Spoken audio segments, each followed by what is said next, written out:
La Banque d'investissement et de développement de la CEDEAO, BIDC, la Chambre de commerce Union européenne-Afrique ont signé un protocole d'accord visant principalement à la mobilisation de ressources, le financement de projets et la coopération technique au profit des États membres de la Communauté économique des États de l'Afrique de l'Ouest, CEDEAO.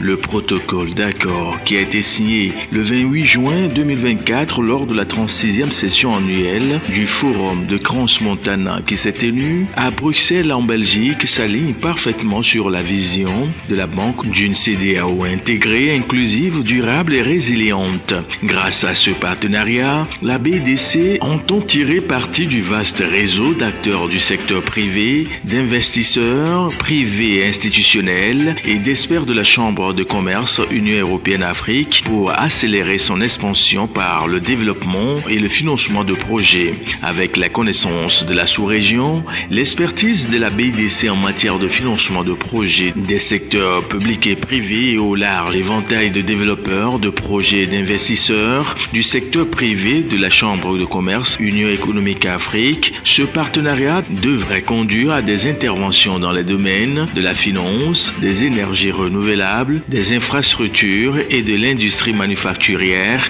dans les États membres de la CEDEAO.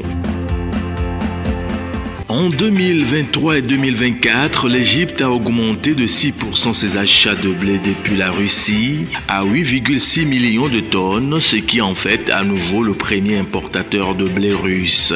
En effet, d'après les données fournies par Russagrotrans, principal transitaire agricole de la Russie, ce statut était occupé depuis 2 ans par la Turquie. En 2023 et 2024, cette dernière a cependant réduit de 24% ces achats de blé russe qui sont passés à 7 millions de tonnes à la faveur d'une amélioration de sa propre récolte.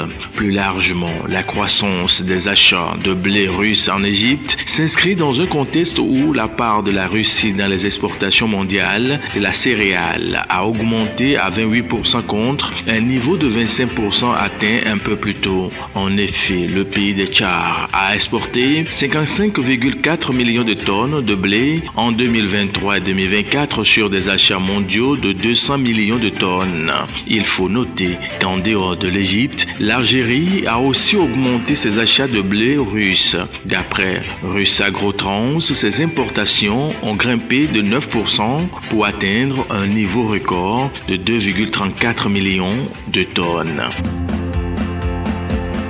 En Namibie, Deep Yellow a engagé la Sud-Africaine Nedbank comme arrangeur principal mandaté pour le financement nécessaire à la construction de sa mine d'uranium Tumas. C'est l'annonce faite le 2 juillet par la compagnie minière australienne qui précise que Nedbank formera un syndicat bancaire et supervisera le processus de diligence. Le début de la production d'uranium est actuellement prévu à Tumas au 3e trimestre 2026. Pour respecter le calendrier de développement, Deep Yellow doit mobiliser 360 millions de dollars pour les travaux de construction de la mine. Cette dernière peut livrer annuellement 3,6 millions de livres d'uranium sur plus de 22 ans. Rappelons qu'un permis d'exploitation minière d'une durée de 20 ans a déjà été accordé par les autorités namibiennes qui comptent sur Tumas pour accroître la production nationale. Premier producteur africain et 3e mondial, la Namibie compte sur la hausse de la demande des prix pour augmenter les revenus générés par l'exploitation de son uranium.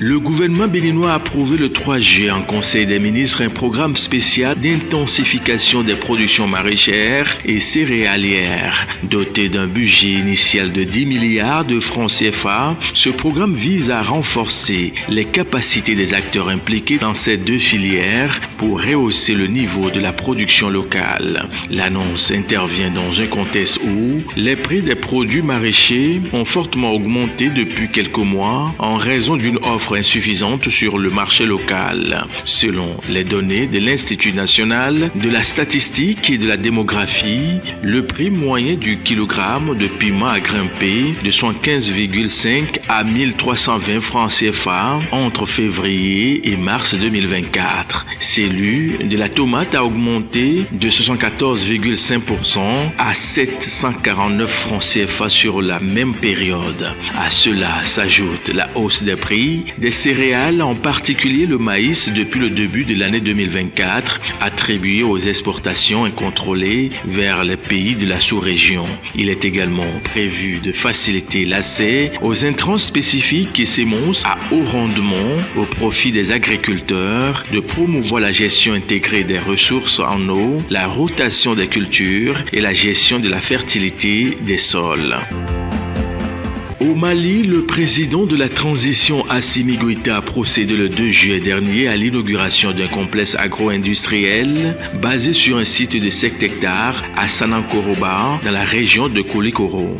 D'un coût total de 14 milliards de francs CFA, cette infrastructure a été financée par la société Seydou Diogo Awa. Le complexe comprend 6 unités industrielles, dont une unité de production de beurre de karité d'une capacité de 100 tonnes par jour et une unité de production d'huile de soja, d'arachide et de coton de 100 tonnes par jour. À cela s'ajoute une unité de production d'aliments pour bétail à base de tourteaux, une unité de fabrication de savon et une unité de fabrication de bidons en plastique prévue pour fournir 6000 pièces par jour.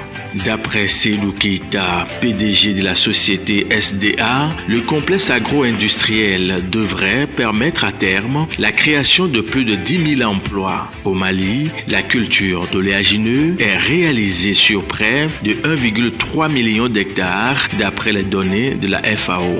Le coton, l'arachide, le sésame et le karité sont les principales graines oléagineuses produites dans le pays.